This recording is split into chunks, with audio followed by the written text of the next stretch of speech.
నీ కష్టమిది, నీ గర్వమిది, నువ్వు కడుపున పెంచిన బిడ్డ ఇది. నీ గెలుపు ఇది, ప్రతి తలపు ఇది, నువ్వు పుడమితో చేసిన చెలిమీది.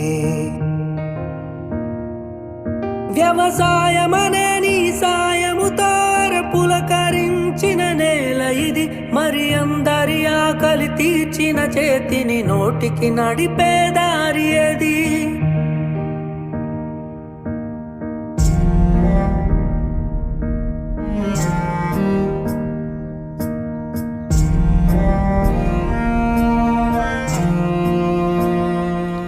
ప్రతి రైతు ఒక రాజంట, రాజరికా